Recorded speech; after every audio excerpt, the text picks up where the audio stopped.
Merry Christmas, everybody. We all had a great time, stuffed with all that turkey, Christmas pudding, and lots of red wine. I thought I'd stick in a wee video here, and I thought of, well, I've not seen anybody show. I'm surprised Richard McCook hasn't shown any of this guy, and I'm getting in before James Griffiths decides to do a video on him. Probably need another couple of LPs, James, but anyway, so obviously the artist in question is Steve Harley in Cockney Rebel. Steve Harley obviously is a Londoner. He named his band Cockney Rebel, and was big in Europe and the UK, especially in the 70s. Part of the glam rock scene that was going around at the time, Roxy Music, Queen, David Bowie, etc. So I was into all those bands at the time, and I was into Steve Harley and Cockney Rebel too, were one of my bands.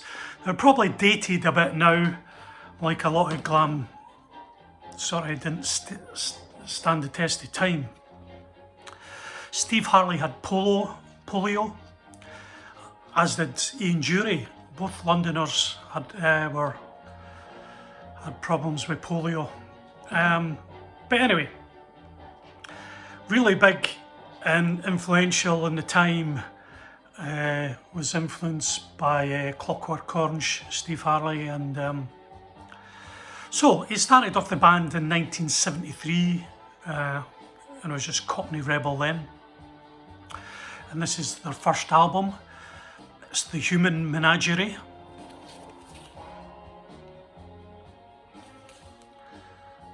It's on a gatefold, so it's on EMI. So obviously, back in the day, EMI, it's a label there. Yeah, gatefold, weren't scared to spend a bit of money making covers and whatever. So Steve Harley, Stuart Elliott on drums, Paul Jeffries on bass, Milton Reams James on keyboards, electric violin and mandolin was Jean-Paul Croker. It was produced by Neil Harrison. Orchestral arrangements by Andrew Powell, and this was recorded in the summer of '73, released in '73 too. So all the songs were by Steve Harley. I sold this album years ago. I got it back maybe 5 years ago. Don't know why I sold it, because I started selling off some of my records, I guess. Well, I bought it back. I mean, for me, it's just about one of their best albums. You know, they're sometimes bands' best albums are first, and all the great ideas. So there was one single off this album called Sebastian, and it was a wee bit like Bohemian Rhapsody by Queen, and it was long. It was about 6 minutes long. I think the single version was recorded slightly different for the album version. What an epic song it was for the first single. I mean, how EMI allowed them to do that. I'm sure they would never have wanted that as a single. A favourite track on mine on this album was Mirror Freak, a track called Death Trip. Great Hideaway starts the album. Fantastic album. You can get all these albums generally just about in the bargain bins. Although I don't think they have bargain bins anymore, do they? Even charity shops are expensive. So great debut album. So, with Sebastian being a 6 minute single and not charting, the record company must have got them to get their finger out, so they released this single, Judithine. You can see that. Judithine, the B-side spaced out. And both these tracks never appeared on an album, although it probably appeared on a greatest hits. So Judithine, yeah, and second single broke them in the UK. Fantastic little song, Judithine. So I think I'm going to give you a wee clip of Sebastian album version. Can't make me little play, can't seem to place your name to rearrange all these thoughts in a moment it's so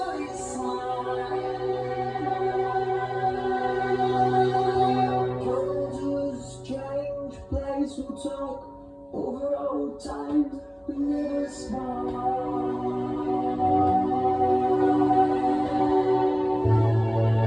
Somebody call me Sebastian.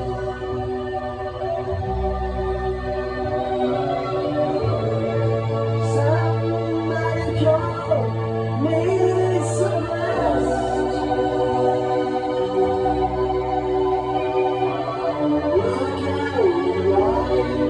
Toss me down, lay me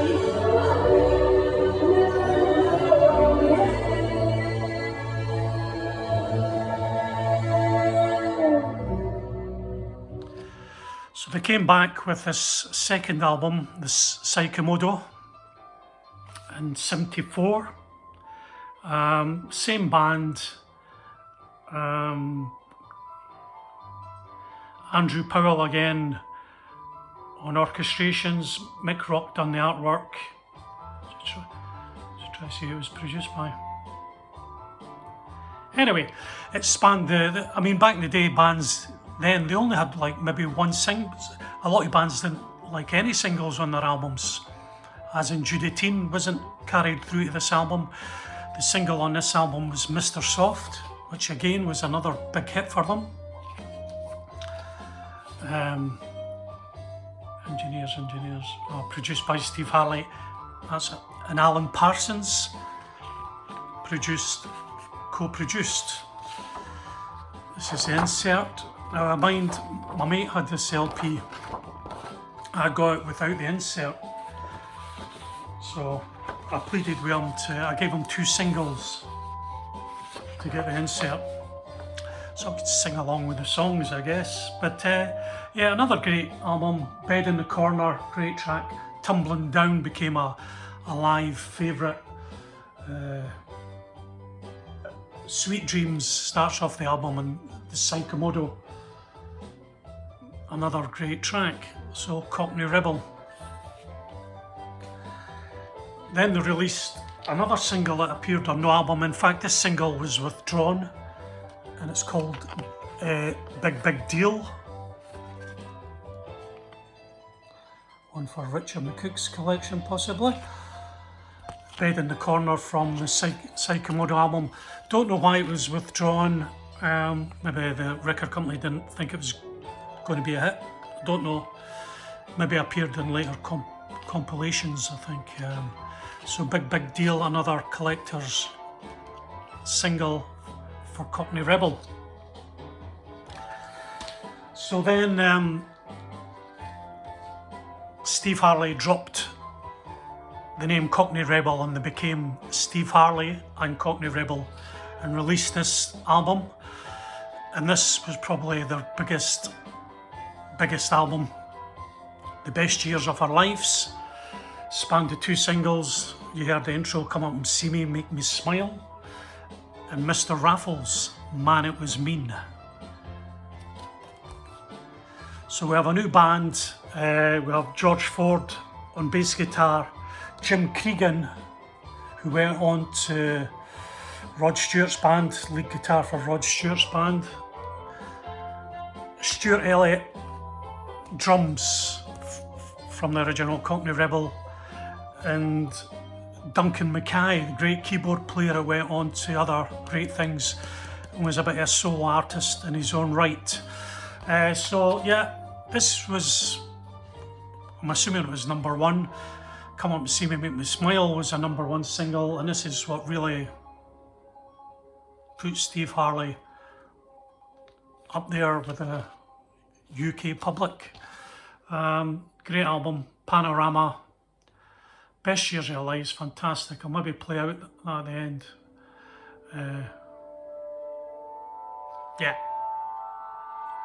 great album of its time, 1975. And we'll have backing vocals here of Yvonne Keeley, Linda Lewis and Tina Charles. Co-produced by Alan Parsons again. So you're getting a big sound with these albums. You pick them up in the bargain bins, and certainly worth a listen. So then they try to break Steve Harley in America, and this is an American import to the UK, which probably sold bigger in the UK than it did in the States. Steve Harley and Cockney Rebel, a closer look, and it's just 10 tracks from the first 3 albums, nothing outstanding here. There's the inner, slightly different EMI label, but I don't think glam rock and this, I mean, I think that's why probably Sparks came over to America to break.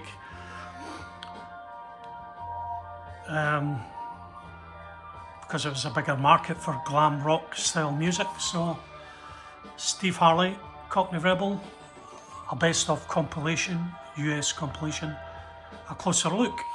You might find that easier in the States really. So next off, his 4th official album was Timeless Flight, was it? Timeless Flight, yeah. Still Steve Harley and Cockney Rebel. 2 albums from this, and we're into 1976 now. I think Steve Harley just produces this himself, yep. Lindsay Elliott appears on percussion. And you see by the style of the cover and whatever, it was more a somber album. I think Steve Harley was trying to get a wee bit more serious. And the 2 singles flopped from this album. Black or White, which was quite orchestrated again. Quite a dark single. I should have maybe done a clip. And White Dove was a single. The first track in the album was really good. I really like Red is a Mean, Mean Colour. And probably, it charted in the UK, but it wasn't as big as his last one. So this is 1980 compilation of just the tracks, some tracks. Most of his singles, not them all. Judithine's on here, Big Deal's on here, Black or White, Make Me Smile. I picked up this later, just it's not. So next off, we're into 1977 now, and music's changing in the UK. Steve Harley brings out Love Is a Prima Donna. Still Steve Harley and Cockney Rebel. Again, produced by Steve himself. Lyrics. The single, which I'll give you a wee clip of, because it's actually a really good album if you pick this up, the bargain bins. Here Comes the Sun, I'll give you, it was the only single or song written by someone else that he done. I think the main single of the album was Love's a Prima Donna. And again, these 2 singles were quite minor-ish hits for Steve Harley. They maybe should have been bigger, but music was changing then. And a really good album though, some really good tracks on it. I think we have an instrumental on this side track too. So check this one out if you're going to check out Steve Harley. Loves a Prima Donna. So that was 77, and I think this was later 77. Loves a Prima Donna was 76. He done 2 in 76, early and late. So 77 came out a live album, Face to Face. This is a double live album. And again, it's another great pickup. A good look at his overall career. And it's a fantastic live album actually. And I'll maybe play out with a bit. I've seen him on this tour. And it was absolutely fantastic. Seen him at the Usher Hall in Edinburgh. And he released a 12-inch single of this. I think I'll play out with it. It's probably not everybody's cup of tea. It's one for the fans. Face to Face, Steve Harley live. Brilliant live album. And again, it's another quite good one to pick up. Yeah, the single of it here, 12-inch single, is the track The Best Years of Our Lives, which he comes back on stage just himself with acoustic guitar and gets the crowd singing. It's a bit like a football match, but that's what his gigs were like. Everybody sang along with a lot of the songs. So that's Steve Harley, 1977. The times are a-changing. Great sign-off, really, in a way, for me, because things were hanging. So 1978, he drops a Cockney Rebel, and this is Hobo with a Grin. I think the band changes quite a bit in this. He loses a lot of Cockney Rebel. I think Duncan McKay still remains on keyboards, and you maybe get George Ford on a couple of tracks on the bass. Joe Partridge does a bit solo guitar. Just trying to see who produced it. I think Harley produced it again. Steve Harley produced it again. Hobo with a Grin. So 9 tracks. Again, this is a great album to pick up. Really getting a bit more modern. It's lost the sort of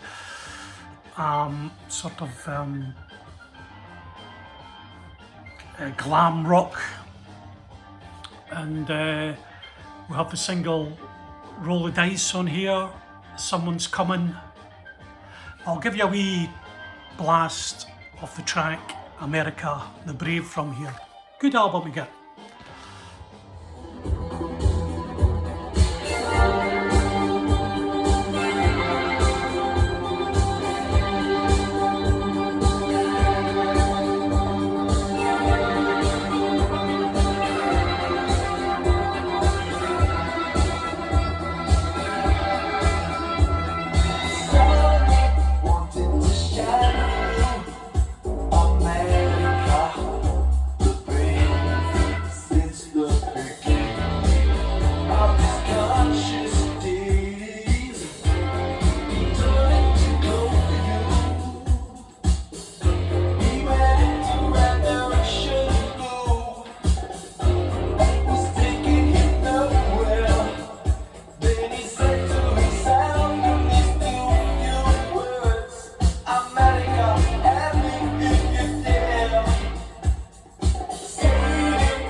Okay, so we're just about there. 1979. This is his last album, The Candidate.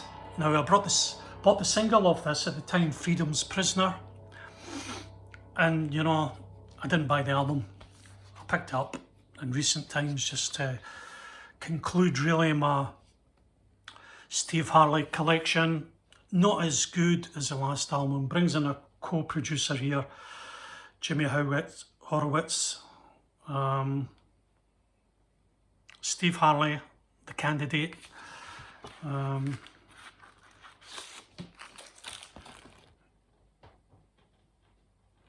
Custom sleeve.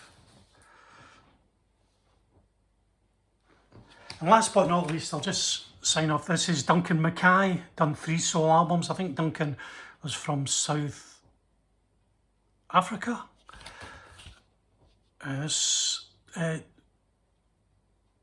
Steve Harley wrote 4 songs. It's mostly instrumental. John Wetton co-produced and sings the 4 songs. A brilliant album, really good. Duncan McKay on keyboards. Sorry, my phone was gone there. I'm sort of playing golf after this, so I better move. Yeah, Duncan McKay, this is a definite pick-up. Electronic keyboards from 78, I guess. Round about 77. Duncan McKay. Great keyboards. Okay, have a great Boxing Day. We swing in. Catch you later. Bye then. Hard to ignore. You, me and the boys out from the shore.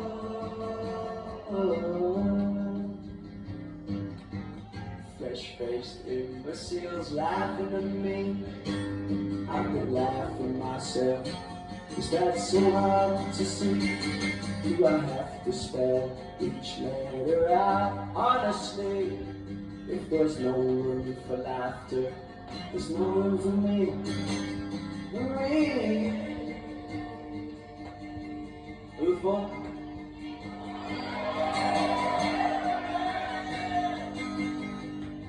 Try looking at you rather than me. No truth is in here, it's all fantasy.